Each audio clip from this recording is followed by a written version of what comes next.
So let us draw energy band diagrams of different material. As I told you, for conductors there can be two cases. First case is I have a valence band and then I have partially filled conduction band. Means यहां तक ये filled है, यहां तक ये filled है और valence band is completely filled. There is some gap between these two, but there are vacant levels in this. So this is conduction band partially filled and this is valence band. So this is first case, partially filled conduction band, और दूसरा case जो मैंने आपको बताया था zinc के case में overlapping होता है. That means I have a valence band and I have a conduction band and they overlap. Means this is conduction band and this is valence band and they overlap. So there is a continuity. तो इस valence band में से electron निकल करके conduction band में जा सकता है, या ऐसे बोला जाए कि इस ओवरलैपिंग की वजह से इसके इलेक्ट्रॉन्स पहले से ही फ्री हैं. They are in conduction band also. So this is second case, overlapping of valence band and conduction band.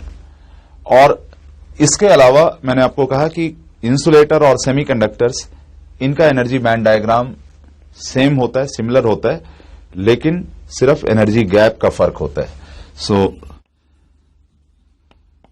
Semiconductors and insulators, for these you have valence band and conduction band separated by some gap. This is the gap, this is conduction band and this is valence band. Electron यहां नहीं हो सकता. Valence band is completely filled and the conduction band is completely empty.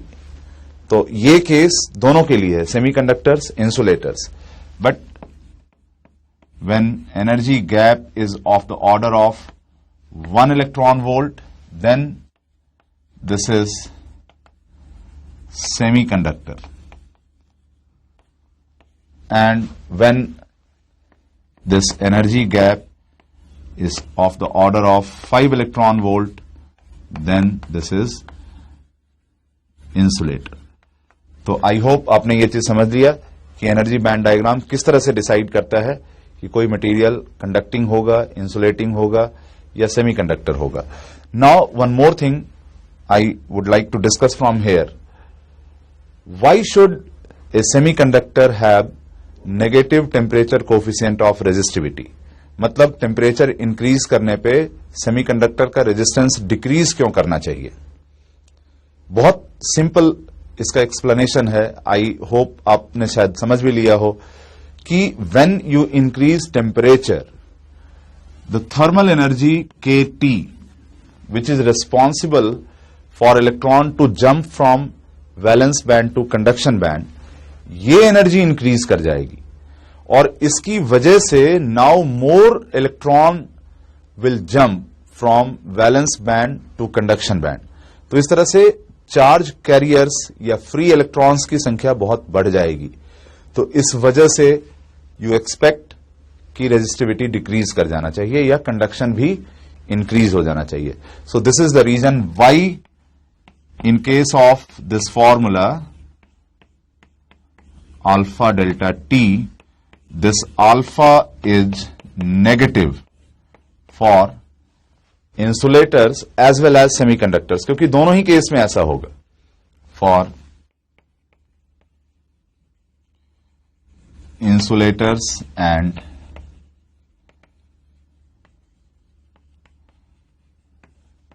semiconductors. Now let us try to understand physically what is meaning of jumping off an electron from valence band to conduction band. मैं silicon का case लेता हूं. Silicon has 4 electrons in its valence band. Each of these electrons is shared by another silicon atom. इसका मतलब हर silicon atom 4 neighbouring silicon atoms के साथ combine करते हैं और ऐसे ही पूरा क्रिस्टल का फॉर्मेशन होता है. तो मैं एक छोटा सा पार्ट इस क्रिस्टल का ड्रॉ करता हूं. Suppose this is the situation. Silicon, silicon, silicon, silicon, silicon and silicon. Each silicon atom is combining with 4 other silicon atoms.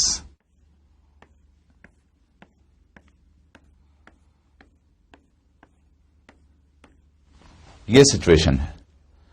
अब जिन इलेक्ट्रॉन्स को मैं वैलेंस बैंड इलेक्ट्रॉन्स बोल रहा हूं, फिजिकली उसका मतलब है कि वो बॉन्डिंग में पार्टिसिपेट कर रहे हैं.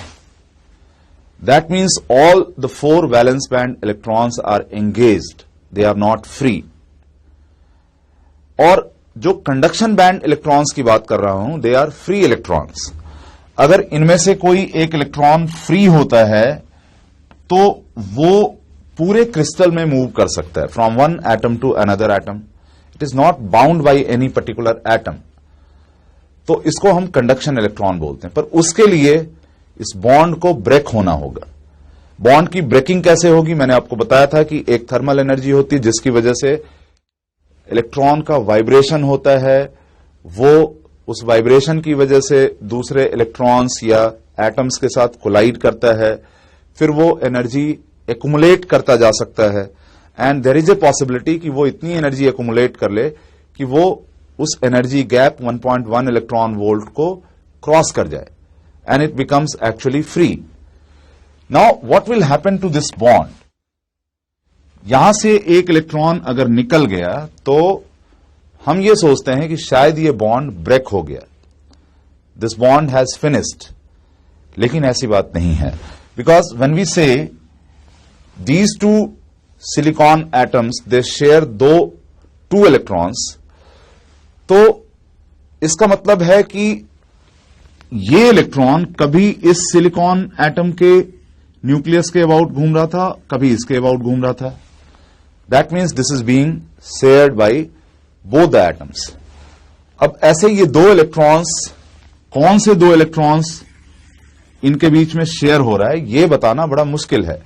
Because in total this has 8 electrons and we say that this has lost 1 electron.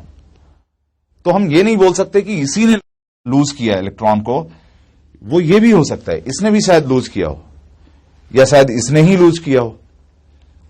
तो देयर इज नो डिस्टिंक्शन कि कौन सा इलेक्ट्रॉन किस पर्टिकुलर एटम को बिलोंग कर रहा है. Now it may happen that 1 electron which is being shared between these 2 atoms may now going round these atoms. तो इसका मतलब हम पहले ये सोच रहे थे कि ये वाला बॉन्ड ब्रेक हो गया है. अब वो बॉन्ड का ब्रेकेज कहां चला है? यहां पे चला है, because one of the electrons have shifted to this side. तो इसका मतलब ये जो बॉन्ड में से एक इलेक्ट्रॉन निकला वो पूरे बॉन्ड को खत्म नहीं करता. The bond is not finished. We see that there is a vacancy of an electron and this vacancy of electron may be filled by any of the electrons of the neighboring atoms. और फिर वो vacancy उस नए atom के ऊपर shift हो जाएगी. तो इसका मतलब है जब एक इलेक्ट्रॉन बाहर निकलता है इसमें से तो क्रिस्टल के अंदर या बॉन्ड्स के अंदर एक वैकेंसी इलेक्ट्रॉन की छोड़ जाता है. That vacancy is known as hole in semiconductor physics.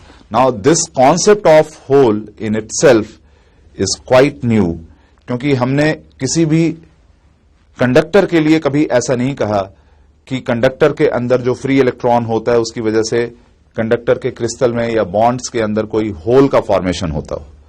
So now what we do, we say that when an electron is transferred from valence band to conduction band, ये electron तो यहां आ गया, free हो गया मतलब कंडक्शन बैंड में आ गया, and behind it leaves a hole और ए वैकेंसी. तो एक साथ ही एक फ्री इलेक्ट्रॉन और एक होल का फॉर्मेशन होता है. Now, what does this hole mean to us? ये हमारे लिए एक वैकेंसी है, पर इन इलेक्ट्रॉन्स के लिए एक अपॉर्चुनिटी है, एक जगह से दूसरी जगह मूव करने की अपॉर्चुनिटी है. That means these holes are also not static. These holes will move throughout the crystal. अभी ये वैकेंसी यहां था, अब ये वैकेंसी यहां शिफ्ट हो सकता है, यहां से ये यहां शिफ्ट हो सकता है, ये कहीं भी शिफ्ट हो सकता है.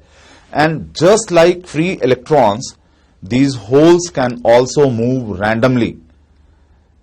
हालांकि आप यहां पे देख सकते हैं कि इन होल्स के मूवमेंट के लिए you require movement of electrons from one atom to another atom. तभी ये होल एक एटम से दूसरे एटम पे मूव करेगा, जब कोई वैलेंस बैंड में इलेक्ट्रॉन मूव करे एक जगह से दूसरी जगह. पर हम इस तरह से इसको बोलते हैं कि कंडक्शन बैंड के अंदर फ्री इलेक्ट्रॉन्स का मूवमेंट होता है और वैलेंस बैंड के अंदर होल्स का मूवमेंट होता है. Now what will be the mobility of this hole? How will this compare with the mobility of free electron?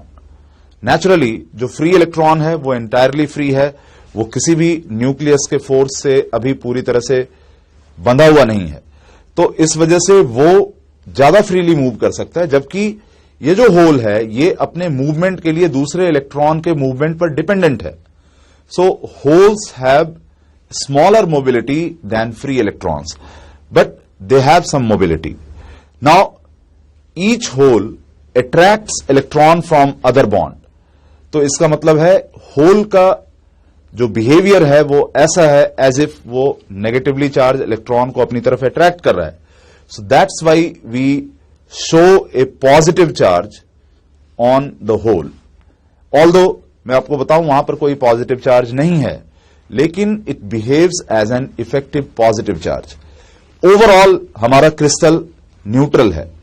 हम ये बोल सकते हैं कि जब इसमें इलेक्ट्रॉन और होल का पेयर बना तो electron has a negative charge and behind it has left a hole which has a positive charge. दोनों को ऐड कर दो, again you will get neutral crystal. तो इसलिए हम होल का इफेक्टिव चार्ज प्लस ई लिखते हैं.